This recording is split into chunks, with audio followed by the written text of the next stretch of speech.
APSRTC employees union 75 సంవత్సరాలు పూర్తి చేసుకున్న సందర్భంగా వజ్రోత్సవాన్ని కాకినాడ డివిజన్ లో గల అన్ని డిపోలలో ఘనంగా నిర్వహించారు. కాకినాడ ఆర్టీసీ కాంప్లెక్స్ రైతు బజార్ వద్ద గల ఎంప్లాయీస్ యూనియన్ కార్యాలయం వద్ద ఏర్పాటు చేసిన వజ్రోత్సవ కార్యక్రమానికి డిపో ప్రెసిడెంట్ ఐ రవి అధ్యక్షత వహించగా ఏఐటీయూసీ జిల్లా ప్రధాన కార్యదర్శి తూకుల ప్రసాద్ ముఖ్య అతిథిగాను, ఎంప్లాయీస్ యూనియన్ రాష్ట్ర నాయకులు జార్జ్ బాబు విశిష్ట అతిథిగాను, employees union regional secretary Pendem Satyanandam గౌరవ అతిథిగా పాల్గొన్నారు. తొలుత నగర వీధుల్లో భారీ ఎత్తున ర్యాలీని నిర్వహించారు. అనంతరం కార్యాలయం వద్ద ఎంప్లాయీస్ యూనియన్ జెండాను ఎగురవేశారు.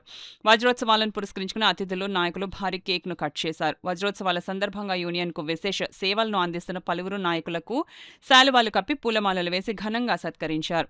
ఈ సందర్భంగా ఐఐటీసీ జిల్లా ప్రధాన కార్యదర్శి తూకుల ప్రసాద్, ఎంప్లాయీస్ యూనియన్ నాయకులు జార్జ్ బాబు, సత్యానందంలు మీడియాతో మాట్లాడారు. కార్యక్రమంలో depot secretary DV Rao, division president R Indesh, జిల్లా treasurer MRL Swamy, depot treasurer YN Raju, drivers association president secretary Suribabu, Vasu, conductors association president secretary KL Rao, Manikyalu, BVD Prasad, పెద్ద సంఖ్యలో ఆర్టీసీ ఎంప్లాయీస్ యూనియన్ నాయకులు, మహిళా సభ్యులు పాల్గొన్నారు.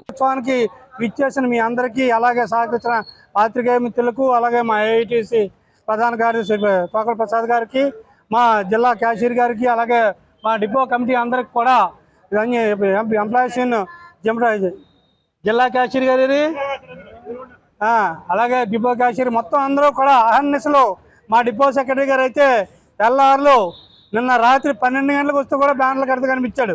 పొద్దున్న చూస్తే కనబడుతున్నాయి. ఏరా తమ్ముడు అంటే, నాకు నిద్ర పట్టట్లేదు అన్నయ్య, మన ప్రోగ్రాం అయితేనే కానీ నాకు నిద్ర పట్టదని చెప్పి అంత తీవ్రంగా కార్మికుల గురించి, యూనియన్ గురించి పాటుపడుతూ ఈ రోజున తీసుకెళ్లే నాయకత్వం ఈ కాకినాడ డిపోలో ఉన్నందుకు నేను చాలా ఆనందపడుతున్నాను. జిల్లా సెక్రటరీగా గర్వపడుతున్నాను కూడా. ఇదే స్ఫూర్తితో ముందుకు తీసుకెళ్తారని కోరుకుంటూ కాకినాడ డిపోలో వన్ సైడ్ నాయకత్వం చేస్తారని ఈ అవకాశం మీ అందరికీ ధన్యవాదాలు తెలియజేస్తున్నాం. 2020 సంవత్సరంలో ఆర్టీసీని ప్రభుత్వంలో విలీనం అయిన తర్వాత ఇప్పటి వరకు కూడా జరిగిన పోరాటాలు ఒక ఎత్తు, ఇప్పుడు ఆర్టీసీ ఉనికికి ప్రశ్నార్థకం అవుతుంది. కాబట్టి ఆర్టీసీలో ఎలక్ట్రికల్ బస్సులు కూడా ఆర్టీసీయే నిర్వహించాలని ఉద్యమాన్ని చేపట్టింది కూడా ఏపీఎస్ఆర్టీసీ ఎంప్లాయీస్ యూనియన్. దానికి వామపక్ష సంఘాలన్నీ కూడా, కేంద్ర సంఘాలన్నీ కూడా మద్దతు ఇచ్చాయి. వాటన్నిటిని మద్దతును పురస్కరించుకొని ఈ రోజున ఆర్టీసీలో ఎలక్ట్రికల్ బస్సులు ఆర్టీసీయే నిర్వహించాలని ఉద్యమం చేస్తుంది. ఆ ఉద్యమానికి ప్రజా సంఘాలన్నీ కూడా మద్దతు ఇవ్వాలని ఈ వజ్రోత్సవ సంవత్సరం సందర్భంగా ప్రజలకు, నాయకులకు ఎంప్లాయీస్ యూనియన్ మేము మద్దతు కోరుతూ వారి యొక్క మద్దతును పురస్కరించుకుని వారికి కూడా ధన్యవాదాలు, కృతజ్ఞతలు తెలియజేస్తారు. ఏ యూనియన్ అయినా నిలబడుతుందంటే దాని వెనకాల నాయకత్వమే మెయిన్ ప్రధానం. వాళ్ళు ఇచ్చే డైరెక్షన్ మెయిన్.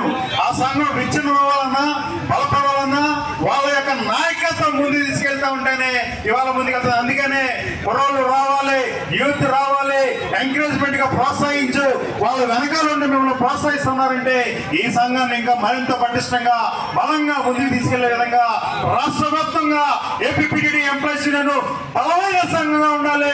అందులో కాకినాడ డిపోలో ఇంకా అద్భుతంగా ఉండాలనే విధంగా పెద్దలు తీర్చిదిద్దుతున్నందుకు, మీ అందరికీ అవకాశం ఇచ్చినందుకు, అలాగే ఈ యొక్క కార్యక్రమానికి 75 సంవత్సరాల సుదీర్ఘ పోరాట చరిత్రలో ఎన్నో అనుభవాలు, పోరాటంలో అన్నింటిలో కూడా చక్కగా ఘనంగా నిర్వహించుకుని ఈ ఆవిర్భావ దినోత్సవాలు చాలా చక్కగా ఘనంగా నిర్వహించుకున్నందుకు మీ అందరికీ పేరు పేరున ప్రత్యేకమైన అభినందనలు తెలియజేస్తూ